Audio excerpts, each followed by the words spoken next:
பீகார் மாநிலத்தில் பல லட்சம் வாக்காளர்கள் நீக்கப்பட்டிருப்பதாக தேர்தல் ஆணையம் அறிவித்துள்ளதற்கு முதலமைச்சர் மு.க.ஸ்டாலின் கடுமையான கண்டனத்தை தெரிவித்திருக்கிறார்.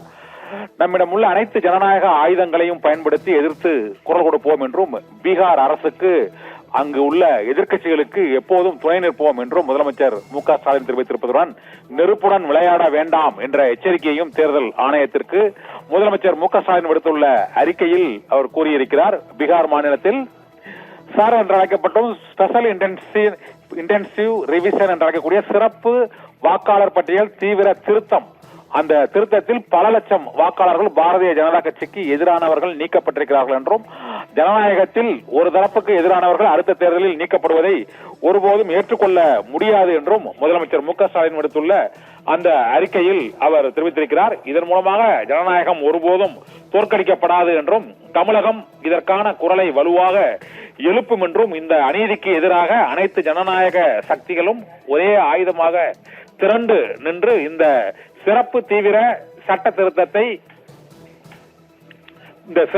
திருத்தத்தை வாபஸ் பெறும் வரை தாங்கள் போராடுவோம் என்றும் முதலமைச்சர் மு.க.ஸ்டாலின் விடுத்துள்ள அந்த அறிவிப்பில் அவர் தெரிவித்திருக்கிறார். குயிட் சார் என்ற அளவில் அந்த போராட்டம் நாடு முழுவதும் முன்னெடுக்கப்படும் என்றும், இந்த சிறப்பு வாக்காளர் சட்ட திருத்தத்தின் மூலமாக பாரதிய ஜனதா கட்சிக்கு எதிரான வாக்காளர்களை நீக்குவதற்கான செயல்களில் பாரதிய ஜனதா கட்சி ஈடுபட்டு வருகிறது என்றும், தேர்தல் ஆணையத்தின் இந்த சிறப்பு தீவிர திருத்தம் தவறாக பயன்படுத்தப்பட்டு வரக்கூடிய பீகார் மாநில சட்டமன்ற தேர்தலில் முடிவுகளையே மாற்றுவதற்கான முயற்சி என்றும் அவர் கடுமையான கண்டனத்தை தெரிவித்திருக்கிறார். ஜனநாயகத்திற்கு அச்சுறுத்தல் ஏற்படுத்தும் இந்த முயற்சியை கைவிட வேண்டும், நெருப்புடன் விளையாடக்கூடாது என்ற எச்சரிக்கையையும் முதலமைச்சர் மு.க.ஸ்டாலின் விடுத்துள்ள அந்த அறிக்கையில் கடும் கண்டனத்தையும் பதிவு செய்து தொடர்ந்து போராடுவோம் என்றும் முதலமைச்சர் மு.க.ஸ்டாலின் அறிவித்திருக்கிறார்.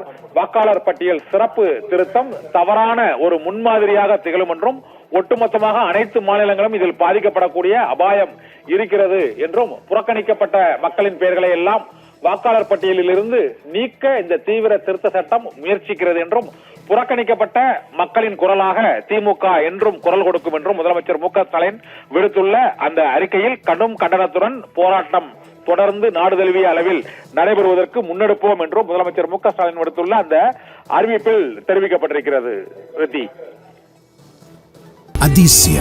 அதிசயங்களின் ஆரம்பம். அதிசயம் நடக்கும் நிச்சயமா.